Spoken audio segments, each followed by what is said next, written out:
Today, we got a lot to get to, and we're going to start with Aaron Rodgers. We heard the news yesterday that this is likely his last year, according to him. But what does that mean for the Steelers' future next year? A report on that is coming your way. Plus, there's a lot of Browns quarterbacks. Look at all of them. They're all right here.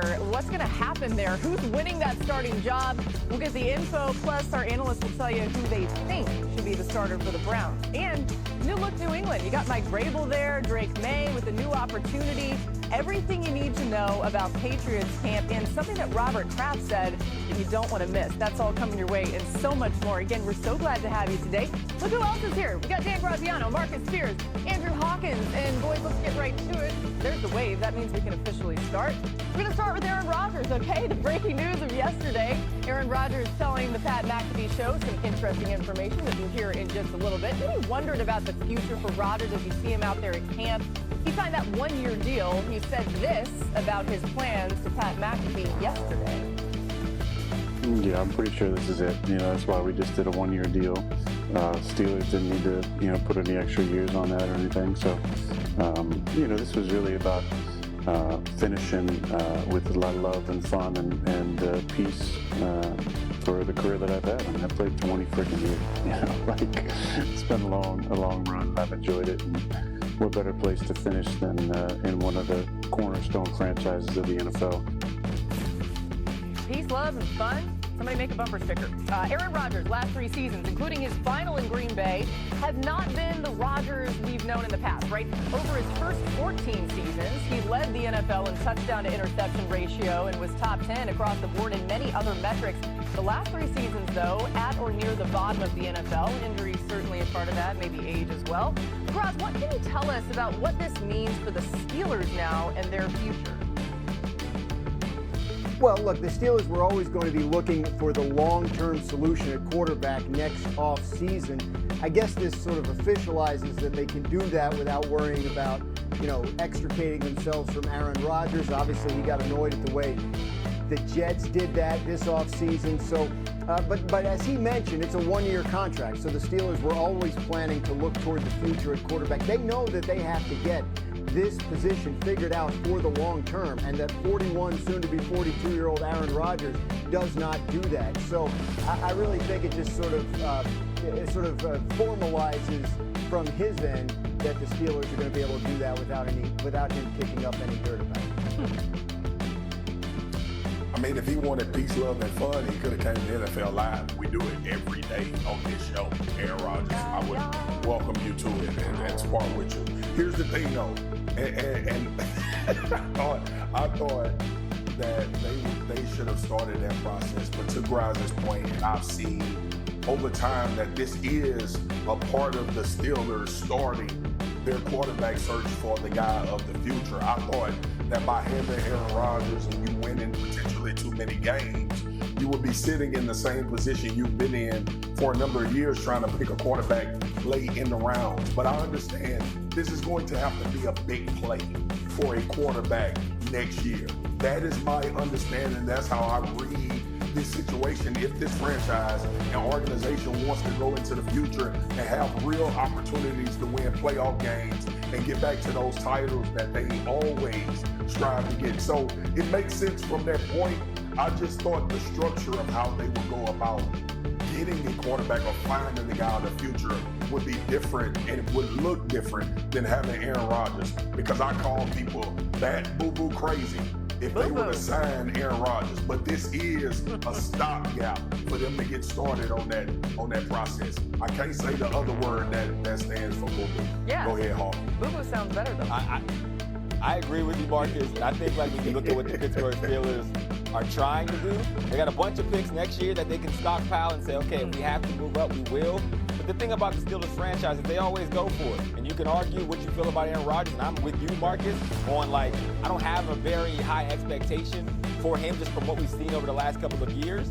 But to hear him speak, it almost makes me feel sympathetic, because we've been in that situation before when we feel that the end of our football careers are coming, and you start to hear words like peace, love, and fun. This is him trying to, you know, again, get kumbaya with the game that he's played for 30 years and go into an organization where he can say, I don't got to be the head coach. I don't have to be the GM. I don't got to be anybody's mentor. I just want to go play football the same way I came in, worrying about being quarterback and leaving on a peaceful note. And I actually think we'll probably see a better version of him if that is the way that he goes about his business this season. Hey, Hawk, you know what would have been nice, Hawk? You know what would have been nice? It would have been nice if somebody gave me and you $13 million to kick our ass out of the organization. I'm still waiting, man. I'll go do it right now. I was making $5 my last year. It's not too late. We can do something. We can arrange a deal here. By the way, I was paying the Browns. Right. I was paying them from my pocket. You guys, raspy swagoo means one thing. He's been telling June to play defense, right? Is that what we got a little defense? Yeah, that's what I thought. Volleyball. This was volleyball, Boogie. This was Miko volleyball. Miko's the youngest one. She better watch out. I'm tired. All right, let's get into another top story out of Pittsburgh. Rod, TJ Watt still waiting for a new deal. Tell us what's going on there.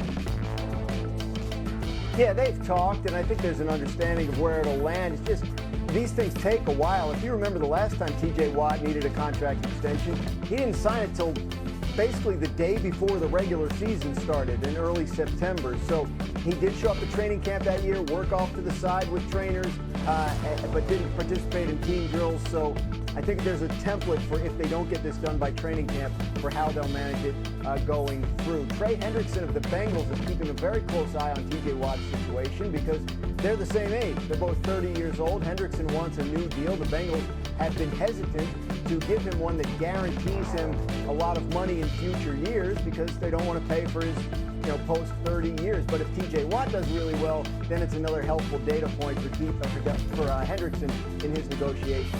Terry McLaurin, wide receiver for the Washington Commanders, he's looking for a new contract as well with 1 year and about $19 million left on his.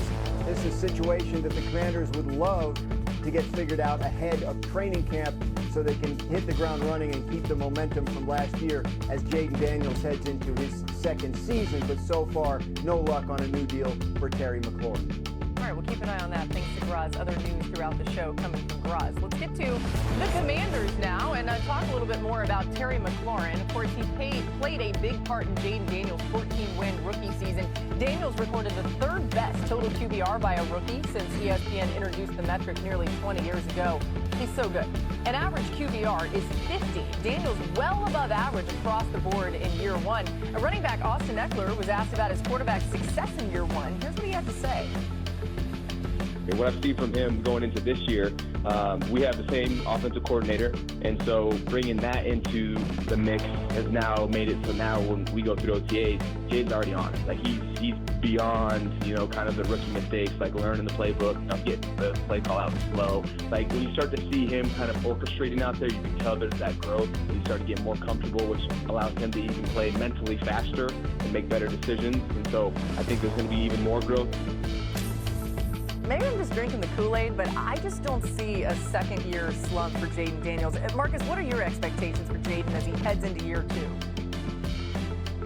I don't see one either, Boogie. I 100% agree with you. And it's not because usually when we talk about these quarterbacks, and the reason why we talk about C.J. Stroud after his rookie year, because of the processing and how fast they were able to play from their mind. So if he's getting smarter, I expect him to be the best quarterback in the NFC East. And I know Dak Prescott is here in Dallas and has a longer tenure, but we see the things that Jayden Daniels can do off script, which adds to a lot of his ability. But it was funny, I was thinking about last year when we got this question for the show today. We didn't talk about Jayden Daniels' legs. We didn't talk about all of the crazy plays that he made. We talked about his clutch, ability to push the football down the field, his ability to move the football with his arm, and those are the things that we got so excited about, and that's the things that we should be excited about coming into the second year. Yes, all of those things are additives, and he does them well. He's fast, breakaway speed. You can run some quarterback run with him. But Jayden Daniels was dominant from the pocket. He was dominant from extended plays and throwing the ball downfield, which should give a lot of people in Washington, D.C. a lot of excitement about his growth and where they can be and potentially be next year. there's no doubt that there's excitement in Washington, D.C. among the fan base, but also on the team. They believe that Jayden Daniels will continue his upward ascent, and that's what they did this offseason, was put pieces around him and make sure that continued. We didn't expect a sophomore slump from C.J. Stroud, but he had a little bit of one because they couldn't protect it. The offensive line fell apart. So what Washington has done is try and do things to help the protection. Ironically, they got Houston's left tackle, so we'll see how that goes. But they also had Deebo Samuel, who will be a helpful factor in building out the short passing game. They didn't do a lot of that throws at or behind the line of scrimmage last year in Washington. That has been a staple of Cliff Kingsbury offenses. Jayden Daniels should be able to execute it better with a receiver like Deebo Samuel. The reference earlier in the comments about the same offensive coordinator, continuity on the coaching staff heading into year 2, so we can keep building with that. All the signs are there for a team that went much farther than anyone expected them to last year to continue that ascent. Remember, Dan Quinn had the Falcons in the Super Bowl in his second year as their head coach. So expectations in Washington are as high as they are anywhere. Good reminder. Roz, I'm glad you brought up Deebo Samuel, too, because I want to ask Hawk about him. Hawk, with the addition of Deebo, how do you see Cliff Kingsbury utilizing him in the offense? Yeah, it's going to be an asset to Jayden Daniels because it's going to give them another element that they didn't use last year, to Roz's point, those at the line of scrimmage throws, quick throws out of your hand, turn short throws into long throws. It really becomes almost like an extension of the run game. If Jayden Daniels has that at his disposal to get the ball, get it out of his hands, and get it on the perimeter, and even if Deebo Samuel, like, say what you want about where he is in his yak development in his age, him catching the ball, getting 6, 7, 5 yards, again, it's the equivalent of a really good run play, and it's a highly productive and probable way to get the ball out of Jayden Daniels' hands. So get him rhythm, get Deebo Samuels moving around, even put him in the backfield, is a whole different element to this offense. When you think about the offense as a whole, Deebo has the 5th most yards per reception since making his NFL debut in 2019. 9th on that list is Terry McLaurin, also part of the Commanders' offense. All right, we're just getting started on NFL Live. Busy day today. Who will the Browns' Week 1 starting quarterbacks be? Adam Schefter updates us on that, the latest on where things stand in Cleveland in the next chapter of his offseason series. You don't want to miss this. Plus, a lot of teams across the NFL have retooled their defenses. Swagoo tells us which defensive unit he thinks will be. The decision over a years-long squabble over fully guaranteed deals has just become public. NFL teams didn't engage in collusion to prevent players from receiving guaranteed contracts. An arbiter ruled in